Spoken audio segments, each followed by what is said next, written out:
Visualization is right at the heart of my own work too. I teach global health. And I know having the data is not enough. I have to show it in ways people both enjoy and understand. Now, I'm going to try something I've never done before. Animating the data in real space, with a bit of technical assistance from the crew.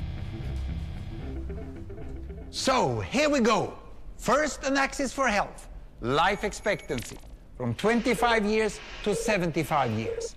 And down here, an axis for wealth, income per person, $400, $4,000, and $40,000. So down here is poor and sick, and up here is rich and healthy. Now, I'm going to show you the world 200 years ago, in 1810. Here come all the countries. Europe brown, Asia red, Middle East green, Africa south of Sahara blue, and the Americas yellow. And the size of the country bubbles show the size of the population. And in 1810, it was pretty crowded down there, wasn't it? All countries were sick and poor. Life expectancy were below 40 in all countries. And only UK and the Netherlands were slightly better off, but not much. And now, why start the world? The Industrial Revolution makes countries in Europe and elsewhere move away from the rest. But the colonized countries in Asia and Africa, they are stuck down there.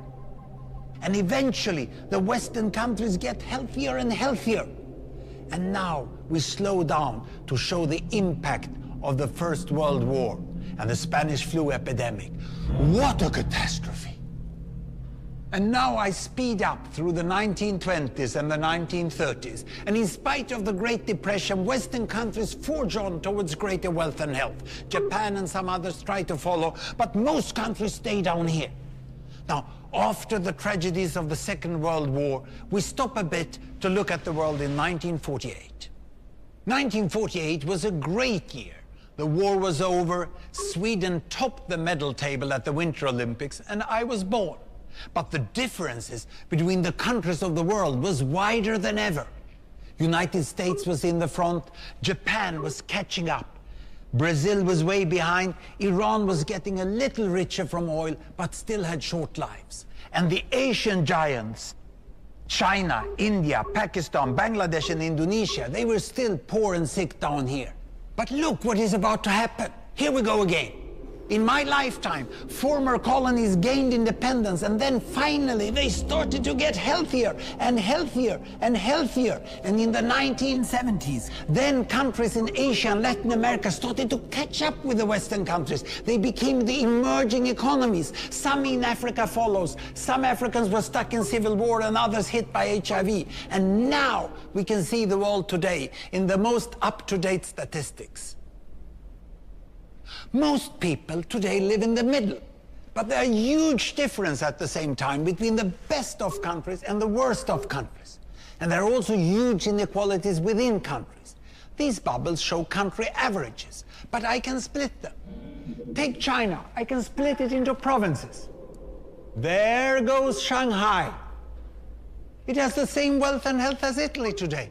And there is the poor inland province Guizhou. It is like Pakistan. And if I split it further, the rural parts are like Ghana in Africa. And yet, despite the enormous disparities today, we have seen 200 years of remarkable progress. That huge historical gap between the West and the rest is now closing. We have become an entirely new converging world. And I see a clear trend into the future. With aid, trade, green technology and peace, it's fully possible that everyone can make it to the healthy, wealthy corner.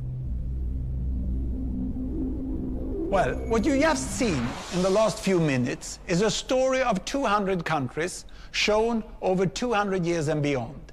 It involved plotting of 120,000 numbers. Pretty neat, huh?